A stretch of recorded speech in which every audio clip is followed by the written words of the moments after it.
વહેલી સવારથી ભુજમાં જનજીવન સામાન્ય બન્યું છે। ગઈકાલે રાત્રે ડ્રોન હુમલાના પ્રયાસ બાદ બ્લેકઆઉટ આપવામાં આવ્યું હતું, તો રાત્રે 10 વાગ્યાથી અત્યાર સુધી કોઈપણ પ્રકારનો હુમલો ન થતા સ્થિતિ સામાન્ય બની છે।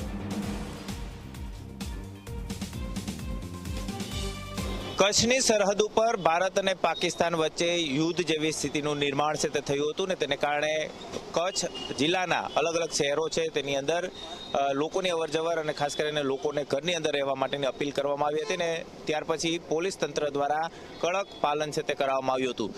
જો કે ગઈકાલે સીઝફાયરનું ઉલ્લંઘન થયા બાદ પણ તંત્ર છે તે સતત એક્શનની અંદર જોવા મળતું હતું, પરંતુ આજ સવારથી જ સ્થિતિ છે તે ફરી એક વખત સામાન્ય થતી જોવા મળી રહી છે। તમામ લોકો ધંધા રોજગાર છે તે શરૂ કરી દીધા છે, લોકોની અવરજવર છે તે જોવા મળી રહી છે।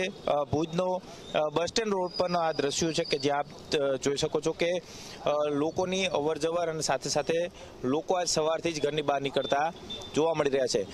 જે રીતના ભારત અને પાકિસ્તાન વચ્ચે સીઝફાયરના જે કરારો થયા અને ત્યાર પછી એક શાંતિ છે તે સ્થપાણી હોય, લોકોએ પણ એક રાહતનો શ્વાસ છે તે લીધો હતો, પરંતુ ગઈકાલે રાત્રિના પાકિસ્તાન દ્વારા ફરી એક વખત નાપાક હરકત છે તે કરવામાં આવી હતી ને તેને કારણે જિલ્લા કલેક્ટર દ્વારા તત્કાલ અસરથી જે બ્લેકઆઉટ કરવાના આદેશ છે તે આપવામાં આવ્યા હતા। જો કે ત્યાર પછી રાત્રિનો સમય હતો ને રાત્રિના સમયે એક પણ જગ્યાએ શંકાસ્પદ ડ્રોન છે તે જોવા મળ્યું નથી।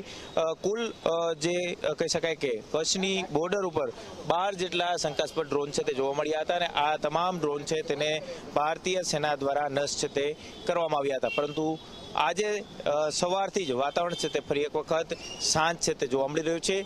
સ્થિતિ છે તે ફરી એક વખત થાળે પડી હોય તે પ્રકારની પરિસ્થિતિ જોવા મળી રહી છે। જનજીવન ફરી એક વખત પાટા પર ચડતું જોવા મળી રહ્યું છે। કેમેરા પર્સન ઉદય પવાર સાથે ગૌરવ દવે, ઝી મીડિયા, ભુજ। તો હાલ